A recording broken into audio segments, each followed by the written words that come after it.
Hello and good evening, my beauties. Welcome back to The Gentleman Psychic.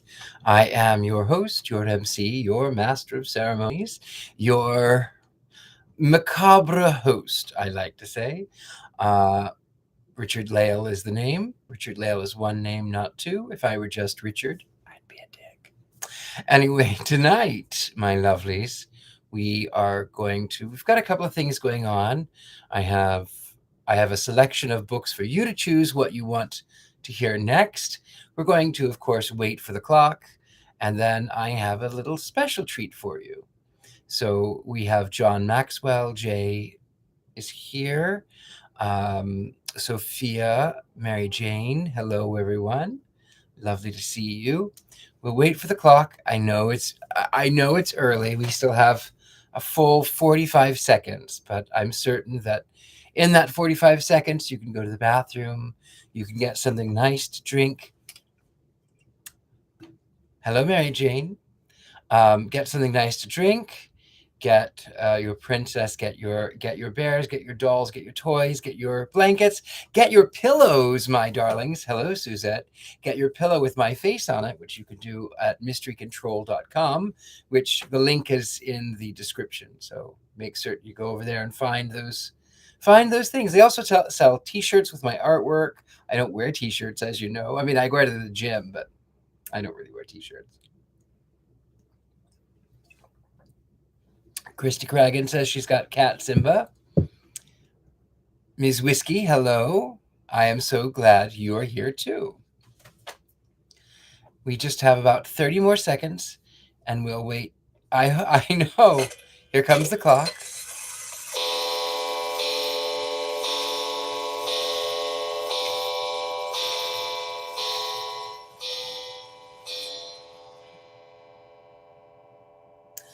All right.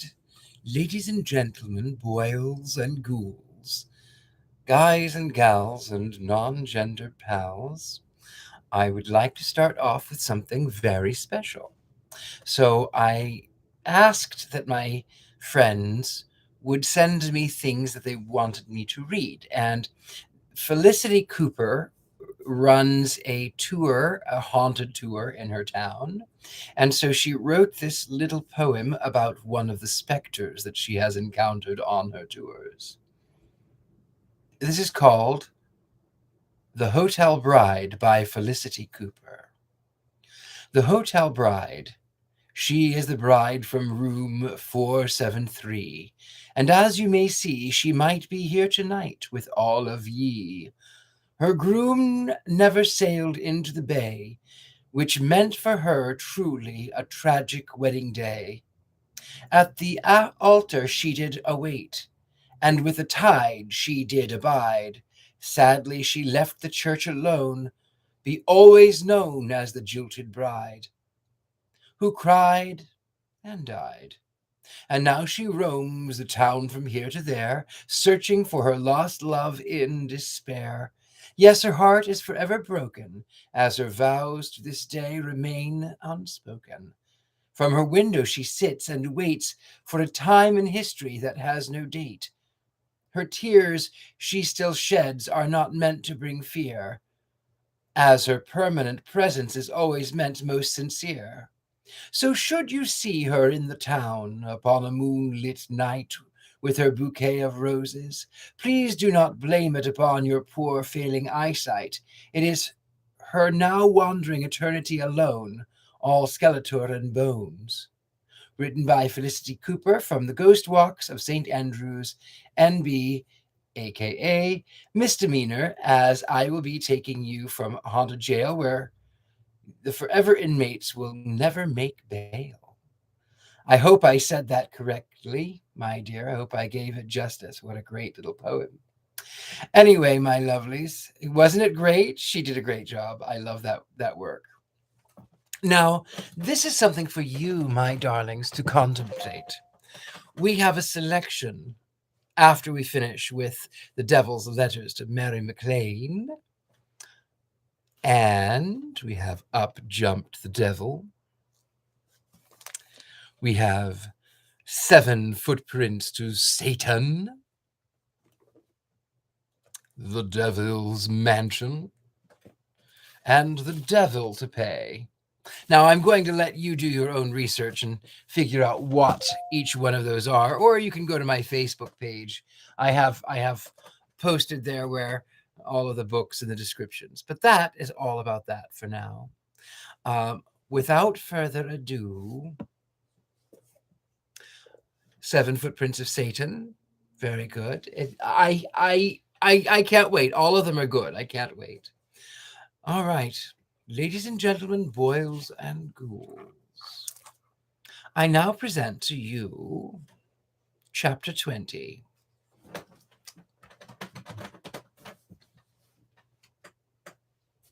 My dear supercilious Mary, the devil had a vision. Even the devil has visions at times.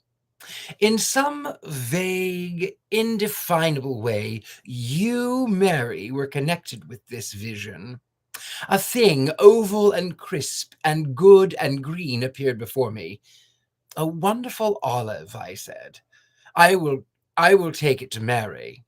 But no, it was not an olive tree that stood out in the clear relief against the background of a California sky and extended its fruit-laden boughs to the warm Pacific breeze, but a luxuriant vine that wound itself in rank profusion through the furrows of a cotton field. Gradually, the scene was changed. I saw a huge, lazy, gluttonous hog crush between her vice-like tusks the thing that had appeared oval and crisp and good and green. It was a watermelon. I saw the look of hoggish satisfaction that crept into her hoggish eyes as she fastened her great jaws around the fresh, crisp rind. I watched with trepidation the molars close upon their prey, and saw the red, juicy pulp of the melon as it glided to her hoggish delight over her gustatory nerves, then disappeared into the cavernous depths of her hoggish paunch. The vision was not sufficiently clear for me to watch the course of the melon further, but I had reason to suppose, from the greediness with which she repeated the act, that she packed it securely away somewhere and was very much pleased with the disposal. The vision continued. You're welcome, my dear. The vision continued. I saw again the mighty jawbone swing open on its hinges, and another huge gulp of the melon appropriated for the entertainment of her hoggish palate, and the delight of her hoggish stomach that is in a state of constant protest because of nature's abhorrence of the vacuum. I saw a mighty muscular exhibition of the throat, and knew that the portion of the melon had followed the other down the course of the esophagus, and had reached destination in the inland sea that lies at the foot of this important canal. While I was speculating upon this nature, dimensions, etc., of this feature of a hog anatomy, my attention was again directed to the business end of the hog, as she continued to lay in, with evident satisfaction to her hoggish appetite, the remainder of the melon. The vision faded, but not before I had seen the last piece of rind disappear in the same manner as the first, and heard her hoggish grunt of satisfaction as she went back to her wallow. The devil is convinced of one fact, Mary, and that is that though you may have acquired the art of eating an olive, the hog has also acquired the art of eating a watermelon. Your very Epicurean devil. Chapter 21. My bold, errant Mary. Yours, little Maclane, is not the only heart that feels the weight of weariness. Even I get weary sometimes, and like to withdraw to the mountain height for meditation. The diverse necessities of my position press heavily upon me, and I like to cease for a season from even the contemplation of my own victory. I am surefit, surfeited. That's a word. I am surfeited with a dumb dog-like devotion of the populace. The coarse, vulgar demonstrations of the common herd at times grate sharply upon my keen sensibilities. I'm bored. I am disgusted with the low, groveling throng that serves me only through the lusts of the flesh. I have a sense of beautiful aesthetic, the sublime, the romantic, which shrinks from common sordid vice. Of course, I must smile when it confronts me. I must approve all demonstrations of loyalty, but often it is with regret that the tendency of sin is towards such a low, vulgar, vicious level. What glory can the devil find in the loyalty of a subject who has not the instinct to serve a higher master? What pride can he feel in the destruction of those whose souls are dead to every counter impulse? Can the life which was shaped by only the vilest influences add much brilliancy to the devil's kingdom? I am weary. I am disgusted. More than this, I am annoyed.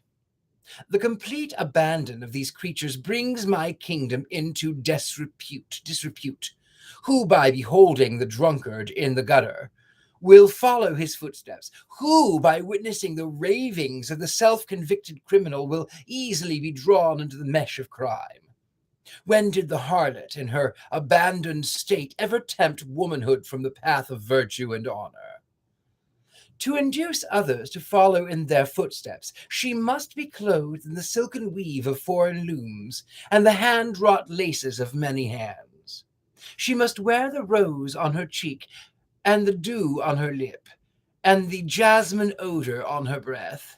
Her voice must be soft as purling stream, her eyes like stars of Arcady, and her breasts like cones of snow, tipped each with a carnation petal.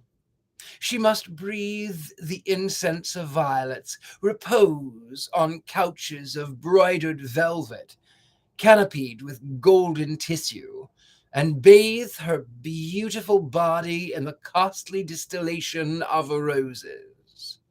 She must be studded with jewels, as the Milky Way is with stars, diamonds that burn with a pure white light with the sacred fire in the temple of Vesta, emeralds whose shimmering sheen is like glints of sunlight in the sea wave, sapphires, crystallized fragments of Italia's skies, rubies whose roseate gems baptized by the gods in the sunrise, and pearls, beautiful emblems of a soul without sin. All must lend their grace to her enchantment. Ah, thus she is a rare exotic, a red rose of voluptuousness, with a spell in her eyes and the siren song in her voice. She leads men on to madness and women down into the very jaws of hell. Without her, I should have been vanquished long ago, and my kingdom portioned out to be the righteousness. She is my best bower, and when I play her for a soul, who dares say that the soul is not mine? But rob her of her glory in the place of the perfume on her breath, put the vile stench of liquor where the rose glow shone on her cheeks, set the shameless seal of debauchery, strip off her gorgeous raiment, and clothe her in rags of pollution. Instead of the voluptuous couch hung with tissue of gold, give her a pallet of straw for a bed, in the place of the gay birds of paradise which circled her in her wake. Send her for companions the bloated vultures of dissipation, and she becomes the greatest stumbling block in my path. Yes, I am distressed at the flagrant, atrocious manner in which the conscious consequences of evil are stamped upon the world. Oh, that it could always wear the shining aspect of its author, who has been likened unto an angel of light. If I should appear in the hideousness of my natural self, how many would embrace me? If I should dangle before their eyes the recompense of my service, how many would follow me, do you think? It is when they drop the mantle of dissemblance, and the world is permitted to see them in all the blackness of sin, that my wretched vagabond subjects cease to be an honor to me. I tire, I weary of them. Constant association with their weakness, their helplessness, their groveling condition only weakens for them a greater contempt. Wakens for them a greater contempt. I can tell you all of these things with impunity, Mary, because you have already agreed to my conditions. For the happiness which I shall bring you, be it only for an hour, you have sworn to give up fame and money and power and virtue and honor and righteousness and truth and logic and philosophy and genius, the while you will say, what a little price to pay for dear happiness. I take me to the everlasting mountains, where from the full height and majesty of my position I can contemplate the world around me. Grand, magnificent world, whose primeval glory is flecked and marred by my invisible presence. From the most exalted height to the lowest depth of human existence, I have entered. Yea, I have forced myself to the very presence of the Maker and have tempted the King of righteousness. Yea, I have forced myself into, I have entered the Holy of Holies, and have sipped the vestal dews from the budding rose of womanhood. I have found my ding rose. I have found my way into the privacy of queens, and have robbed them of the glory of their crown. I have wielded the scepter of thrones, and have poured confusion into the hearts of the world's greatest leaders. I have corrupted the lives of those ordained to the service of God, and have routed their followers in mad disorder. Ah, there is glory in this. To thwart the purposes of God through the means of his anointed, to pervert the truth in the minds of those who seek after it, to lure the conscientious in consciousness into the ways of sin, to cause the upright to stumble, to steal the virtue of those who realize its worth, to break down the faith of those who live only by the light of its beneficence. Ah, these are tributes to my infinite power. This glory, there is recompense this. Poor deluded world, you are deceived by my brass and tinsel, and sell your soul for a mess of pottage. Yet there are conquests still unachieved. There are many humble hearts in which the truth burns brightly, many lives which have been guided around my pitfalls, many souls have become partakers of the life eternal. These I must tempt. I shall revile the promises by which they are upheld. I shall sap the power and energy of their leaders, and strengthen the arm of luxury and lust. I shall gild afresh the aureola of wealth, and harden the hearts of the oppressors. I shall make the path of sin yet more alluring, and shall cause it to cross and recross the way of righteousness, until the two are lost in a labyrinth of confusion. Yea, there are delicate tasks for me to to pour the poison of jealousy into a happy home, to wean the husband from the fireside and lure the wife into the ways of dishonor, to sow seeds of enmity and doubt in the hearts of their offspring, and to make the memory of their home a travesty on all that is good and pure. Yes, this is the devil's work, and it must be cleverly done. Before I enlist your aid, little Mary Maclane, I must assure myself that you are in all respects fitted to perform the work required of you. I can only say to you at present, wait. I must move with deliberation, and in the work which lies before me, I must make no mistake in selecting my deputies. So I repeat to you, wait. My coming may be delayed, but I shall surely come. Yours, in deliberation, the Devil. Chapter 22. My little characterist. In my dutiful round among the smart set, the literary set, the card set, the dancing set, and every other set, I omit none. I meet with varied experiences. Some are ludicrous, some are even pathetic. Today I straggled in where a coterie of heavy-cheeked, heavy-headed, would-be champions of Kipling were holding forth. They professed an immoderate liking for his writings, especially his it was mechanical. It was especially his mechanical verse. I will confess to you, Mary, but do not tell anybody, that I find about as much real pleasure in reading Kipling as a frog would find at a beauty show. However, when I go to the Kipling Club, I pretend a superlative fondness for his grotesque English and his quaint metaphors. Tonight, a curious-looking object of doubtful gender in male attire arose and delivered a stirring tragedy, that gem of Kipling's verse, the vampire. I sat speechless. The eyes of this creature rolled and walled as though their movements were regulated by some automatic attachment.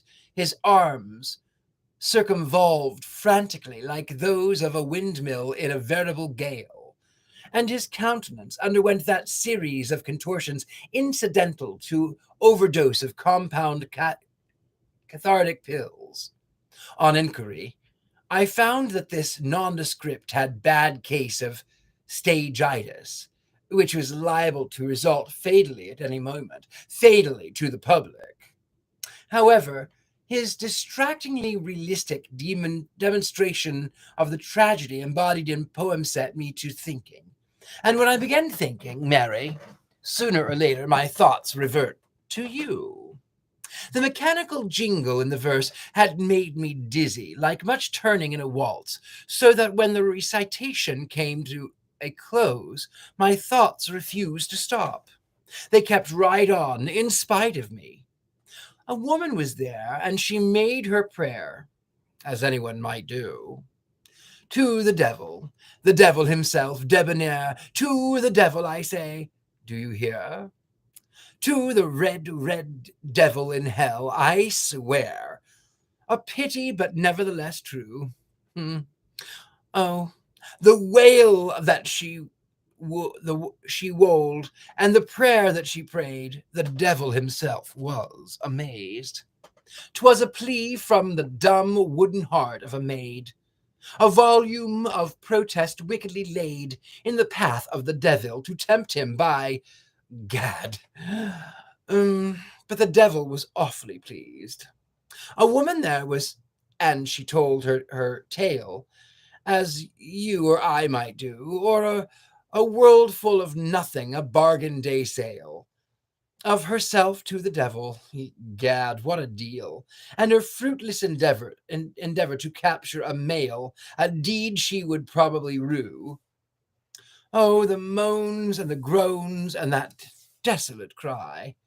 'Twould melt even the devil to tears. Wouldn't a devil in tears be a guy? mm. That woman, young and alone, must sigh on the breast of rock when the devil is nigh, is a pitiful state of affairs. A woman there was who was weary of life, as you or I might be. The stupid old world with its bandering strife, its conventional codes as absurd as the rife. By Jove, she would be the devil's own wife, a fortunate devil he. Come up, O devil, to maiden fair, come up from the depths of hell, she cried, and hearken thee to the prayer of a rag and bone and hank o' hair, wailing her wail of wild despair, which nothing on earth can quell. A man I want, and a man I must have, one steeped in wickedness. In fact, O devil, 'tis thee I crave. Come to my arms, and I'll be thy slave. For none, I swear, but thyself can save my soul from its nothingness. The world was not moved by the things that she said. A genius true, tra-la-la. But the devil in hell, the devil red, heard the prayer that she prayed, and witfully stayed, till he captured the heart of this mischievous maid. A devilish trick. Your paradoxical devil. Chapter the 23rd. My erratic, intrepid Mary.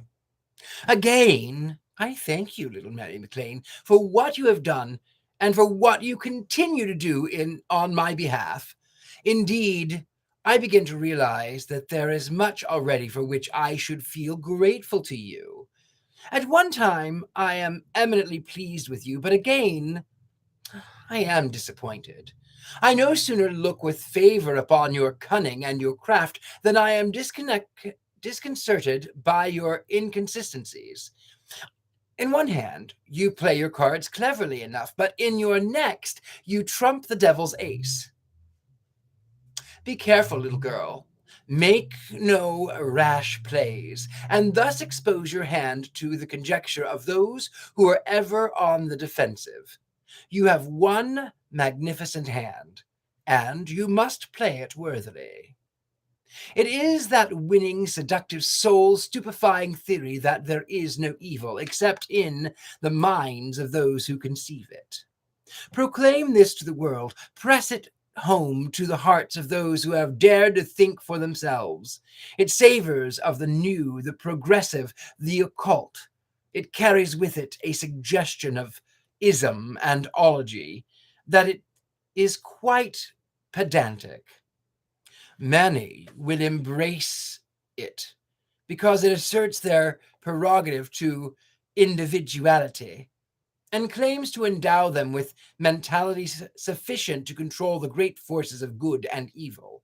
It reduces the devil and his angels to a condition of mysticism, and its votaries imagine that it gives the feeble, whimsical, inconsistent mind of man absolute dominion over the devil. According to this theory, there is an impersonal, stultifying, compelling influence which the Creator was setting in motion.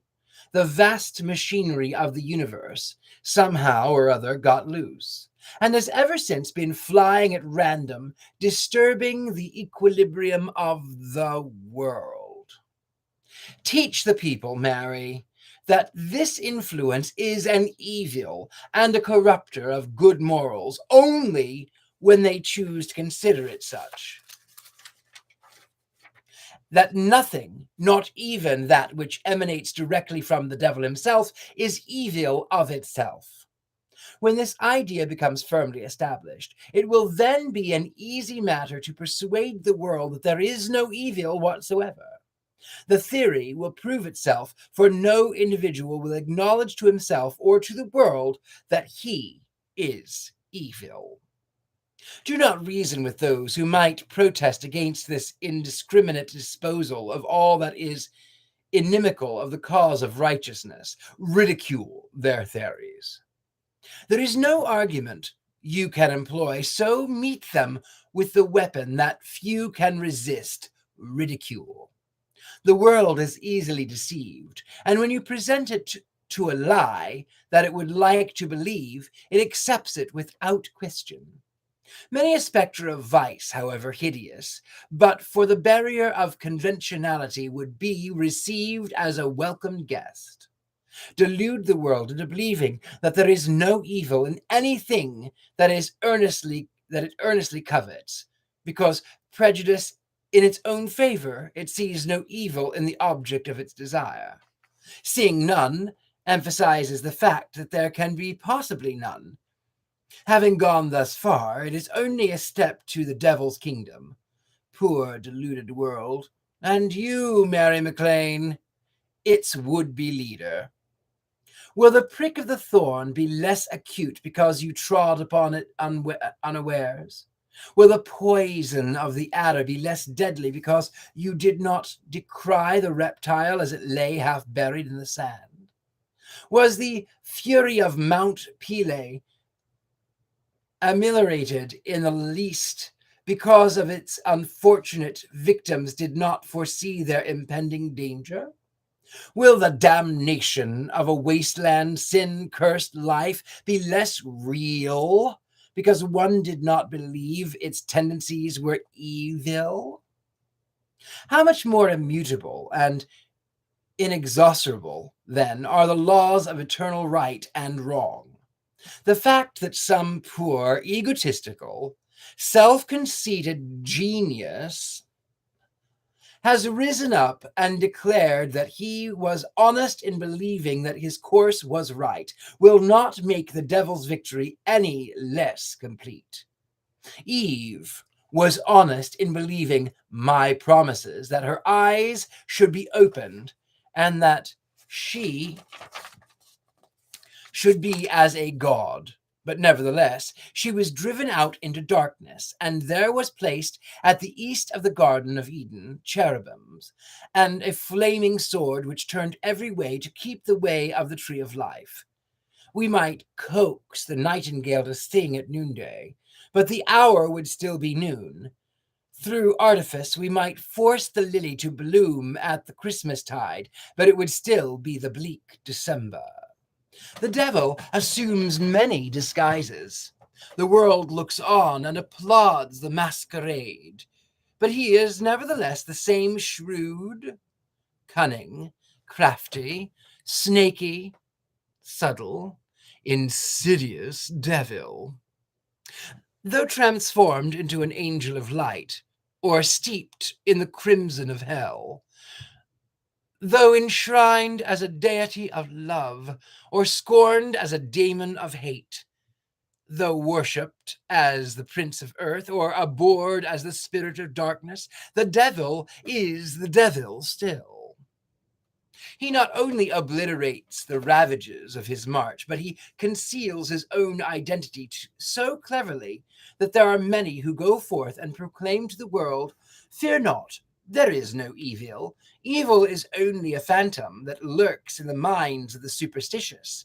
So-called sin is no longer the tyrant that we were taught to believe. Everything is good. Evil exists only in a crude, out-of-date, devil-haunted mind. Those who thus deceive themselves build best of all to the honor and glory of the devil.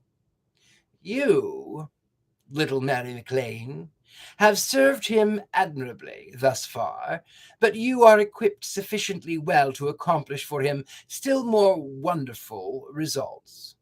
You have a hand which only the artful, the cunning, the crafty can play. Turn it over to the drunken sot or to the sin-cursed object of the world's disdain, and the trick would be lost. You are young, winning, delightful. The world could never associate your freshness, your charming youth, your maidenhood with deeds of sin and wrongdoing. Lips like yours could easily persuade the world that there is no evil. The look of assumed innocence which your clear eyes send forth compels the world to acknowledge that if such evil is evil, evil cannot be so very bad. Your pen, which has sent a ripple of eloquence from ocean to ocean, can build to the devil a monument more durable than the brass and more conspicuous than pyramids. You're astute and confident, devil. Chapter 24.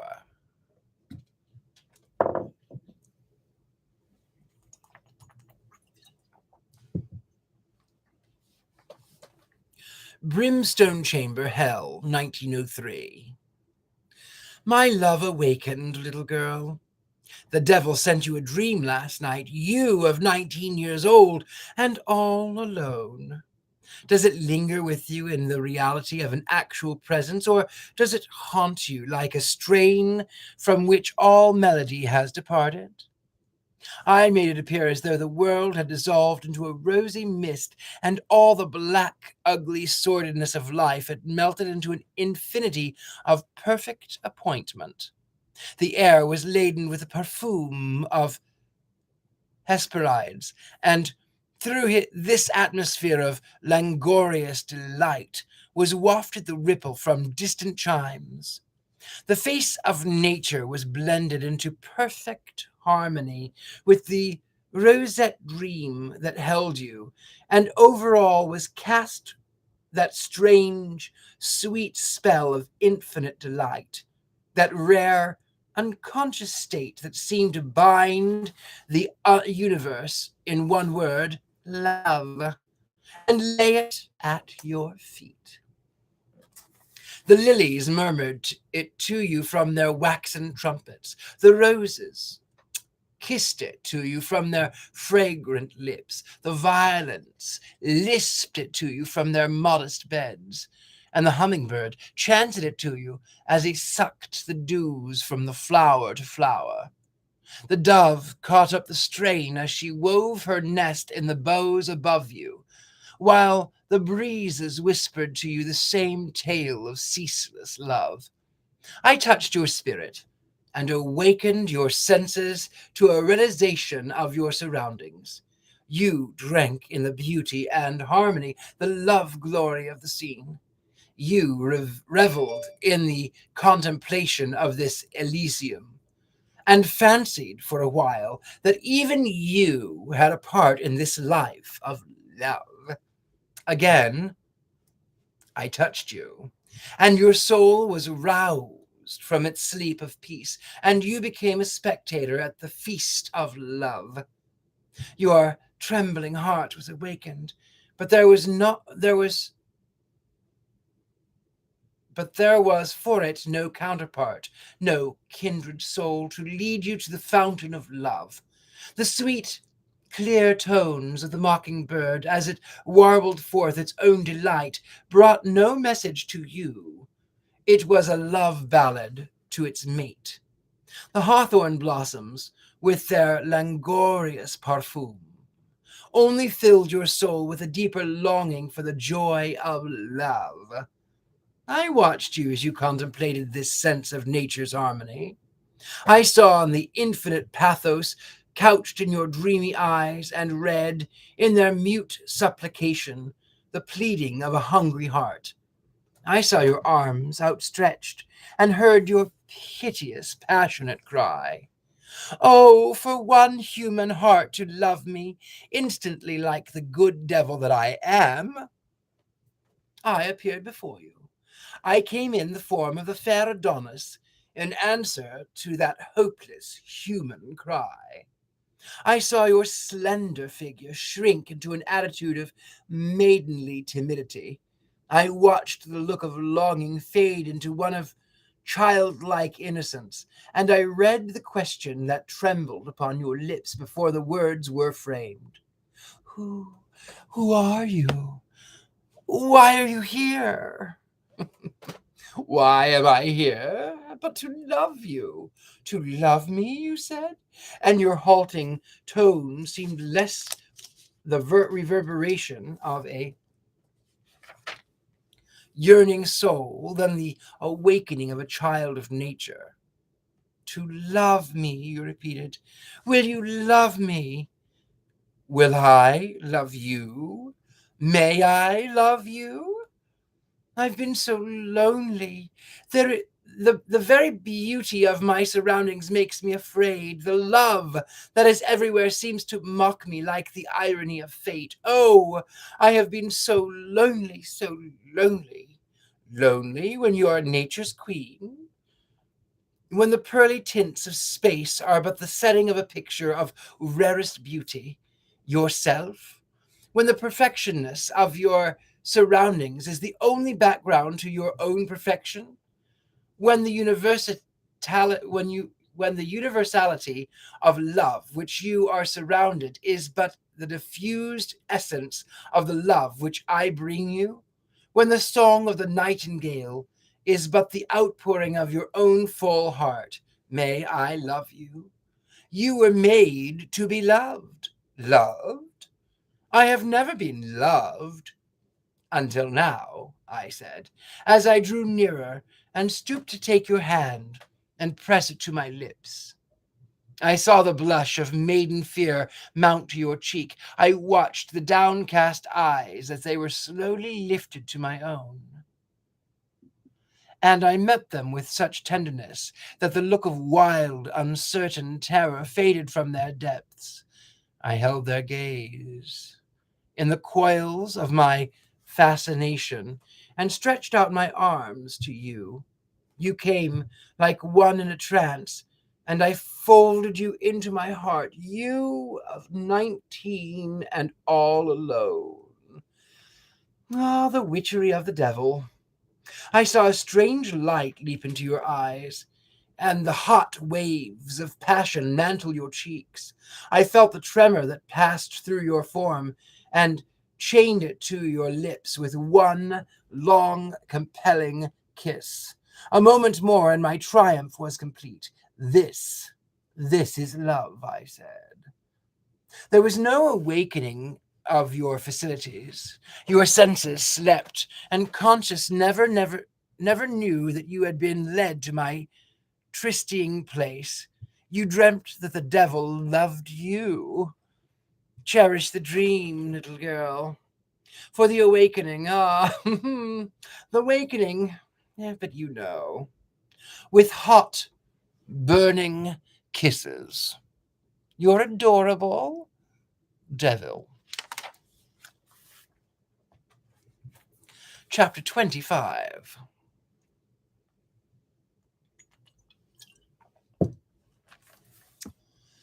To my garrulous, phosphorus Mary, Labor Day in Chicago. What a world of meaning those few words convey. As I stood on the curbstone, watching the procession in which thousands took their places in the ranks of those who toil, I was appalled at the magnitude of the comprehensiveness of their efforts along the lines of unification. Oh, the majesty, the strength, the latent energy which that line of march represented.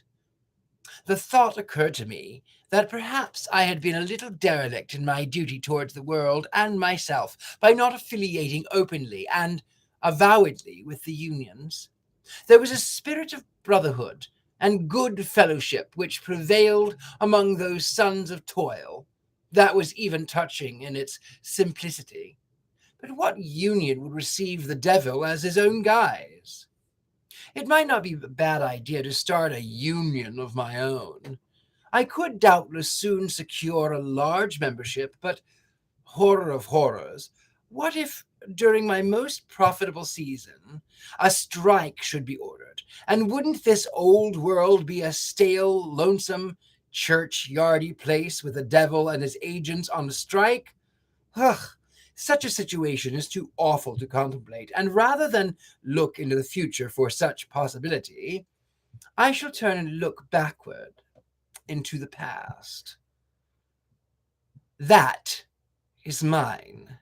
The past into which many gaze mournfully and remorsefully, I look with satisfaction and contentment. Somehow, tonight, the memory of Cripple Creek and all that was transpired there rises up before me, and through the glamour of retrospection, I recall particularly the last 4th of July celebration which I spent there. I was somewhat in the dumps at the time and needed to be aroused to keener action. So I sought out Cripple Creek, the queen city of the mountains, that nestles in a quaint, irregular basin at the foot of the verdant hills. Your observation of a similar occasion in Butte makes my own experience appear apropos. For nothing that ever was in Butte has outstripped Cripple Creek.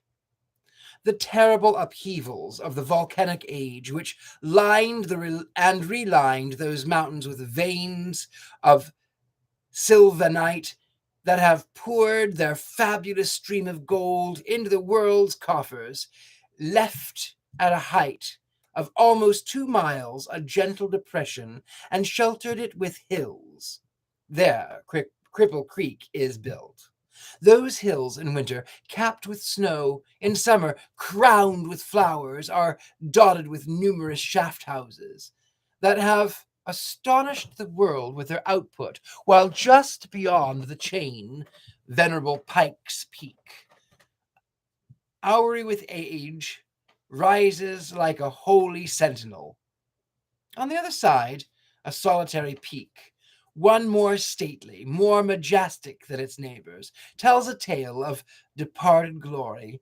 An extinct crater marks the spot upon its dome from which the fiery flood of Earth's impotent forces once issued, and doubtless poured its lava with the fury of an avenging spirit upon a defenseless world.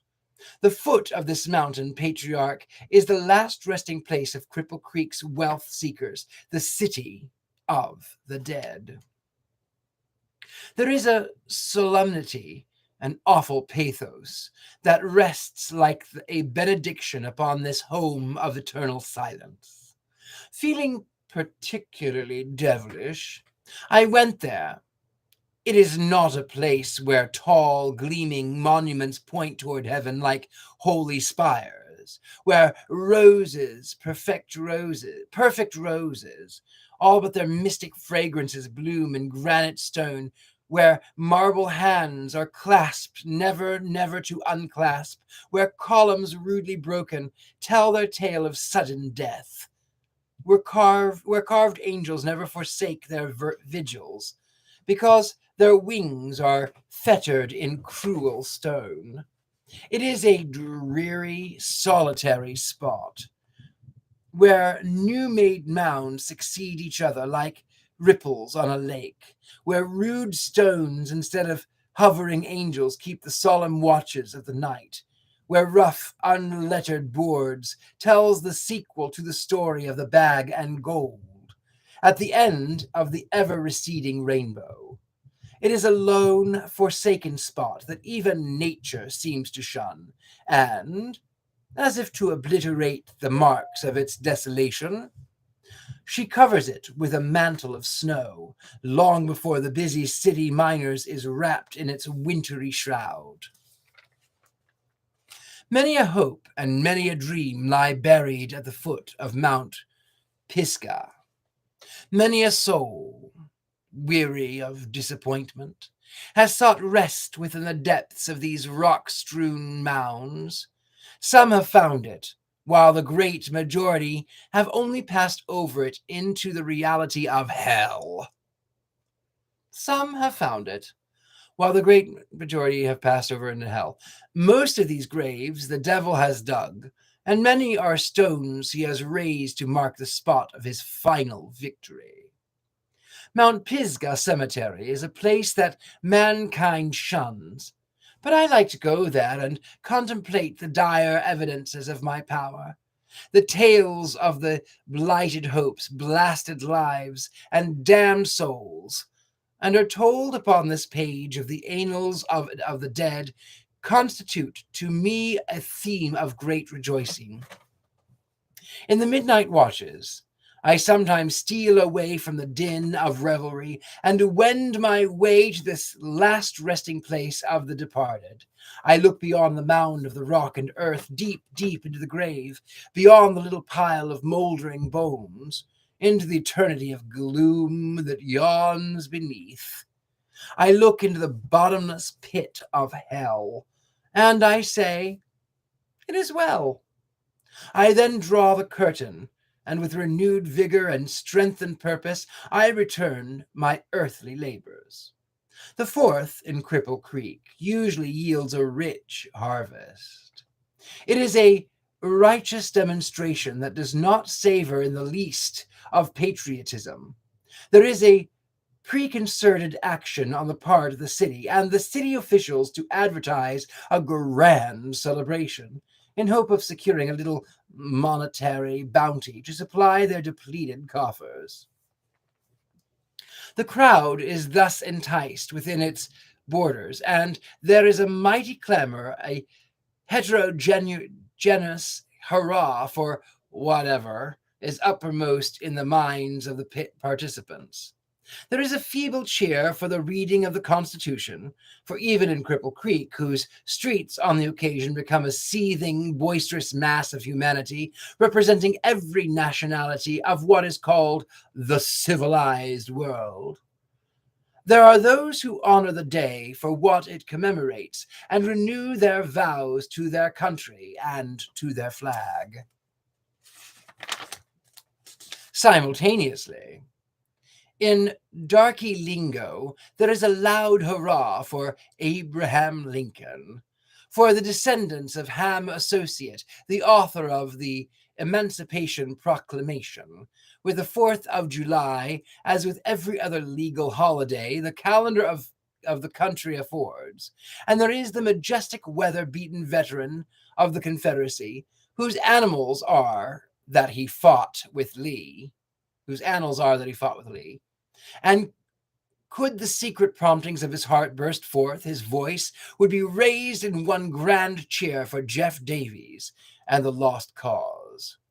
There is the empty-headed, empty-hearted, empty-handed Englishman who surveys his conglomeration of humanity through his monocle, much as though he were viewing an open-air burlesque on Henry VIII.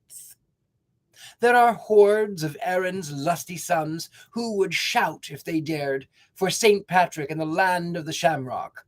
Then there is the dusky son of Italy, who sees in an occasion of this kind an opportunity to advance the price of the peanuts and bananas. The cowboy is here in all his glory: chaps, boots, spurs, sombrero, quirt, lariat, and all of the and all he concedes himself to honor of entertaining the crowd with his brutal exhibitions of horsemanship. The farmer from the little ranch down in the hollow has come and brought the family in an unbroken line which measures the width of the sidewalk. They saunter up one side of the street and down the other until the tempting displays in the store windows have robbed them of much of their hard-earned coin. The miner is here with a day off and his best girl, and he puffs into her face cigar smoke and whiskey fumes. One does not wonder that the life in the miner's wife is not strewn with roses. Through all this surging mass of humanity, pressing from one street into another, rushing almost in a stampede to a corner where the brass band holds forth, then crowding back to witness a feeble demonstration of horse cart race, and again surging in pandemonium to a spot where it has been announced that a stuffed rabbit strung on a wire will be pursued by 2 greyhounds. Through all this, the devil goes too. In the forenoon, there is always a pitiable attempt at a parade. the most important feature of which is the personal exhibition of the mounted police who, clothed in a little brief authority, are more important in their own estimation than the devil himself. There are those among the vast throng of onlookers who behold this pageant with an intensity that is almost tragic, and who regard the regalia of the various secret orders as the very acme of perfection in the art of adornment. Through this motley crowd, at once in the company of thieves and pickpockets, and again arm in arm with the mayor of the city, the devil makes his way. He sometimes lingers with a little band of city and county officials as they celebrate according to the license of their jurisdiction. But the devil is no respecter of persons, and while, for many reasons, he would like to court those in authority, he never does it to the detriment of his own cause among the masses.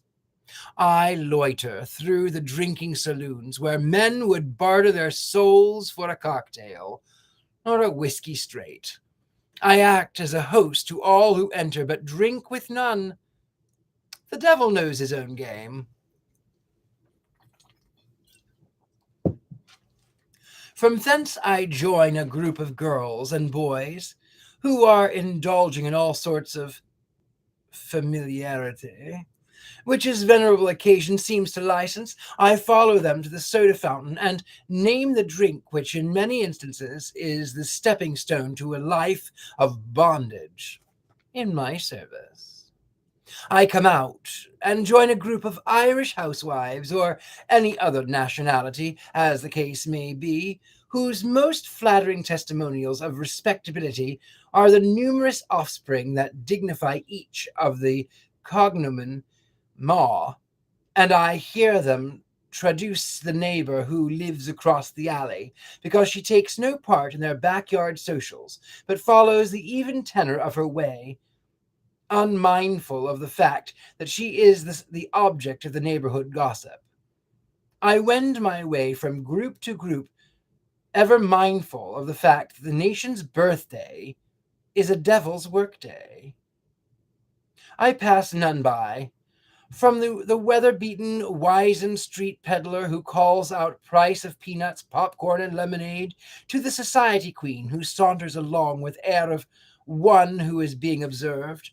I pass with equal difference. It is at evening, when the curtain of night is drawn, that my hitherto restricted pastime becomes an undeniable revel.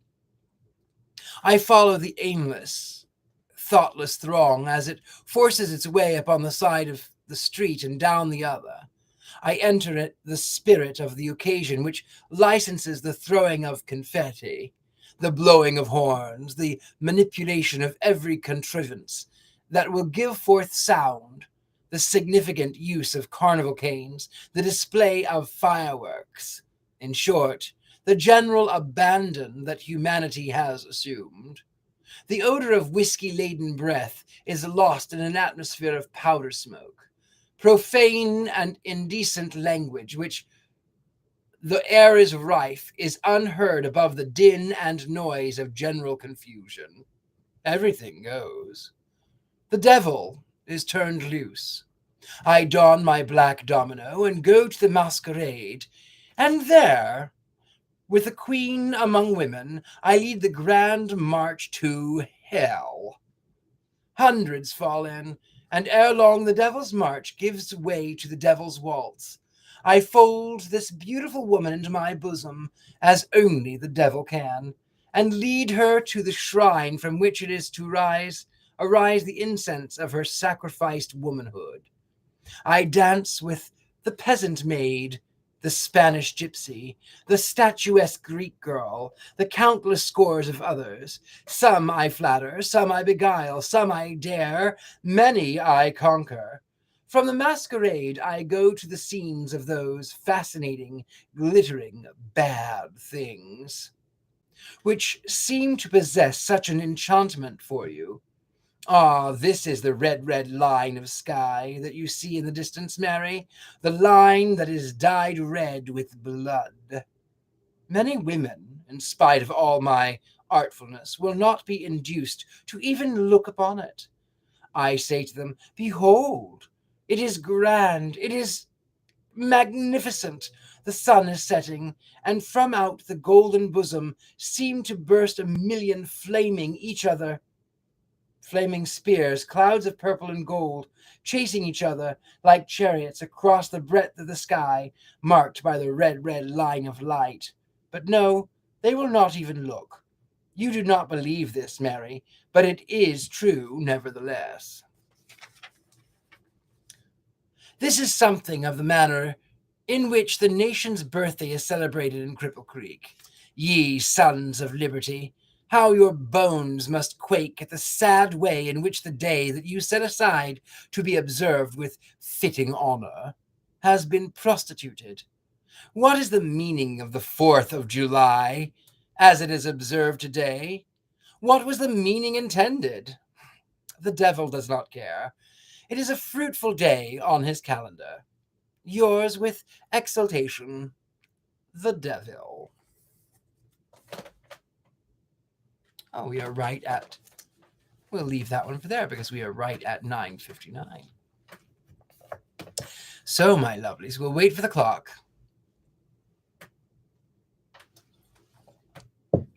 And then, I should tell you now. So if you would like to see me in person, I will be in Atlanta on the 2nd of September for the Debauchery Ball.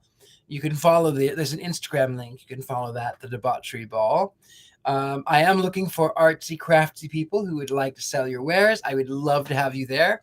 So if you'd like to make a little money, if you'd like to meet me, if you'd like to sell your wares, contact me. We are looking for people who make things. With that, I would also like to say that I will be in Youngstown, Ohio at the end of October. Here comes the clock.